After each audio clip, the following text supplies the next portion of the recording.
Di ba? Ang ganda ng message ni Inday Sara sa atin. No? Tingnan mo yung message ni Bongbong. Putang ina niyan, ang galing-galing.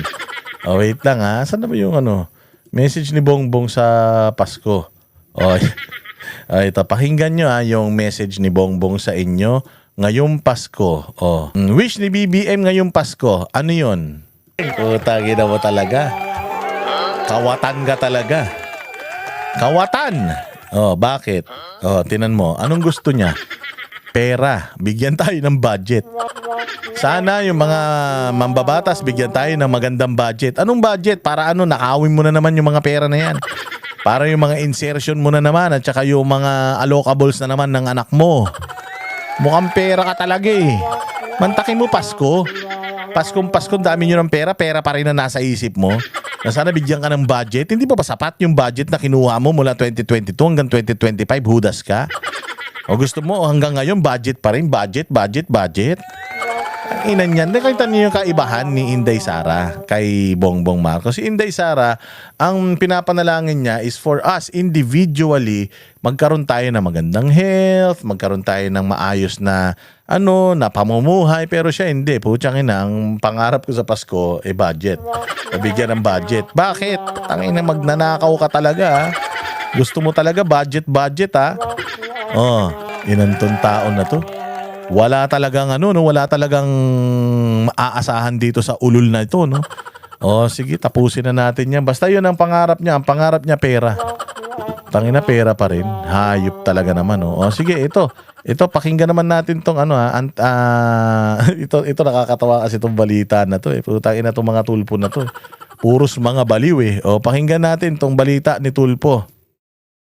Nilaglag ng kolumnistang si Mon Tulfo ang kapatid niyang si Ben Tulfo. Sa isang Facebook post, sinabi ng nakatatandang Tulfo na ayaw nila sa political dynasty kaya lalagdan daw ng mga kapatid niyang sina Senator Raffy at Erwin at ang hipag niyang si Congresswoman Jocelyn ang anti-dynasty bill. Diba, sabi ko nga sa inyo, katarantaduhan tong anti-dynasty bill na ito. Putang ina, ang nagsusulong puros mga pamilya. Ang nagsusulong puros mga pamilya na mga nasa katungkulan. Hindi ba dynasty tong tinatawag nyo itong mga tulpo? May tulpo sa Kongreso, 2 tulpo sa Senado. Putang ina niyan. Oh, so ngayon, yun daw political dynasty, sinasabi ng kuya nilang Abnoy na na pirmahan daw. Putang ina nyo. Baka pag pinirmahan yan, isang tulpo lang ang pwedeng tumakbo sa politika, baka magsuntukan kayo. Mga patay gutom pa naman kayo sa kapangyarihan. Ano pa? Sige. Para maisabatas ito. Sa totoo lang daw, pinagdasal daw ng kolumnista na matalo nung nakarang eleksyon ang kapatid nilang si Ben Tulfo. Ako, pinagdasal daw ni Mon Tulfo si Ben Tulfo na hindi manalo. Tangina, anong klaseng pamilya to, no? Anong klaseng mga pamilya to, puta ina mga Tulfo na ito, no? May mga topak. Takin mo kapatid mo. Ipapanalangin mo na hindi manalo. Putsang inang yan. Sabi ko nga ito yung gusto nilang maging vice president ba ni Risa Ontiveros o presidente, ilalaban mo kay Inday Sara. Puta, pamilya ng mga baliw to. Kung baliw ang kuya nito at sinasabi niya dito na baliw si Ben Tulfo, putang ina, ibig sabihin si Erwin Tulfo at saka si Raffy Tulfo baliw din. So pamilya ng mga baliw ito. Bakit pa natin to pinapatagal sa posisyon? Tayo na wala na tayong bobotong Tulfo puro mga abnormal pala to sa kanila mismo nang gagaling. Sa kanilang lahi mismo nang gagaling, mga abnormal sila. At nung nakarang eleksyon, bukod daw sa magiging 3 mga Tulfo sa Senado, magkakaroon pa anya ng isang senador na sira ang ulo. Ang taki mo, tinawag niya kapatid niya sira ulo. Utangin na, di ba? Kung sira ulo yung kapatid, sira ulo ka din. Mantakin mo, tinatawag mo yung sira ulo yung kapatid mo. It takes one to know one, sabi nga Malalaman mo lang na baliw yung isa pag baliw ka din. Oh, so kung baliw yung dalawa, baliw si Ben, baliw si Mon, putang ina, yung mga nakababatang kapatid, anong tawag sa kanila? Utsa di baliw din, isang lahi lang, isang dugo lang nananalaytay sa kanila, dugo ng mga tanga Wala pang payag si Ben Tulfo kaugnay sa mga ayop naman talaga. Putsang inang yan. Ito ang ilalaban nyo kay Inday Sara. Putsang inang, hindi sila nagkakasundo-sundo magkakapatid. Gustong pagsasundo-sunduin ng Pilipinas. Tapos meron pa siyang sinabi. May sinabi pa ito si Raffy Tulfo. Sabi nga niya, nag-tip daw siya total of 730,000 pesos. Pero nanggaling daw yun sa kanyang bulsa. Hindi daw yan nanggaling sa pondo ng gobyerno. Bay gago. Nakalagay sa isang batas na kailangan mamuhay ka ng modest, mamuhay ka ng maayos. Nakalagay yan sa ethical standards ng mga senador. na mamuhay ka ng frugal, mamuhay ka kung magkano lang yung tinatakda ng konstitusyon. Kung magkano lang yung sweldo mo, mamuhay ka accordingly. Magkano lang yung sweldo ng isang senador? Wala namang 500,000 eh. So, ibig sabihin, sinasabi niya na nag-tip siya ng ganung kalaki, pero sinasabi niya na hindi naman pera ng gobyerno yung ginamit. So, kung halimbawa kung nagsashabu yung anak mo, tas pwede mo sabihin na, ano naman kung nagsashabu yung anak ko, hindi naman galing sa pera ng taong bayan pinangshashabu niya. Gago rin, no? Tangina, mga tanga talaga eh. Kaya wag na kayong boboto ng mga tulpo ha, puros may mga sayad yan. Diyos ko po. Tama na yan. Itigil na natin yung mga tulpo-tulpo na yan. At dahil dyan sa anti-dynasty bill, pag-usapan natin tong anti-dynasty bill ni Marcos. Si Boji D na Speaker of the House may dynasty. Ang mga Marcos may dynasty. Ang mga tulpo may dynasty. Tapos sila ang nagsasabi na suportahan nila yung anti-dynasty. Pakyo kayo. Maniwala kami sa inyo. Sige nga, ano ba to? Hilaw ang ipapasang anti-political dynasty law. Live mula sa TV5 Media Center, nangunguna sa balita si News 5 Palace correspondent Maricela Lili. Maricela, gaya ng anti-political dynasty bill, ang presidential son mismo. Andali lang, naglolo ko yung share screen ko eh. Kailangan binabantayan eh. Wait lang ah. Cancel ba naman to? Kabobohan naman itong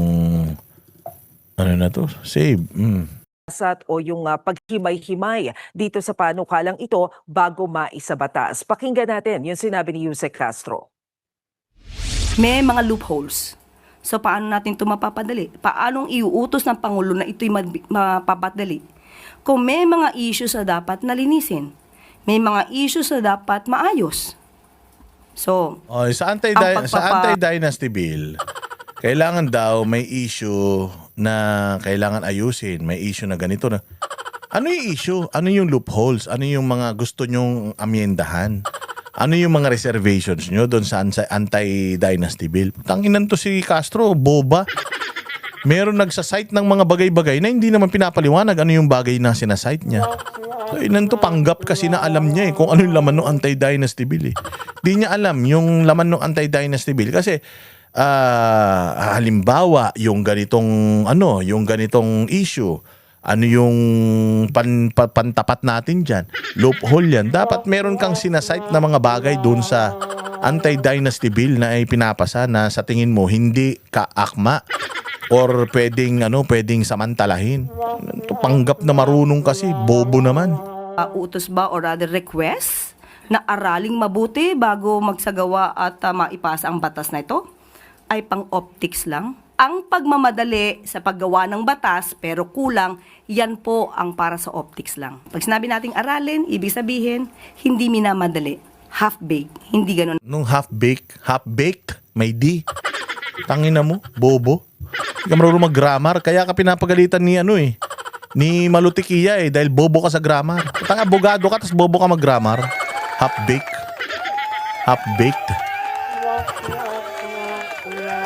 Ang ilan to, tangang putya. Nang nais ng Pangulo. Kami ang boses ng masa, hindi natatakot.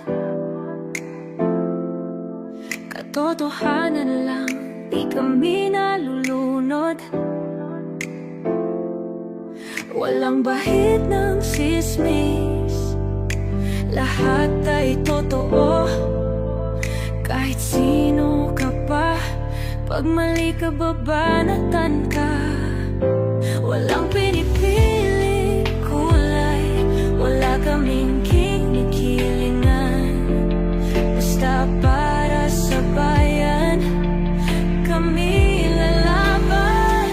Pagdama palakpakan, pag mali banatan. Di matitinag, di matatakot, para sa bayan tuloy ang sigaw. Sa harap ng kamera, walang halong takot. Mga baluktot, lahat kayo'y tutumba. Ang hustisya at totoo, yun lang ang mahalaga. Kahit sinong harang, walang pinipiling kulay, wala kaming kinikilingan. Basta para sa bayan, kami lalaban.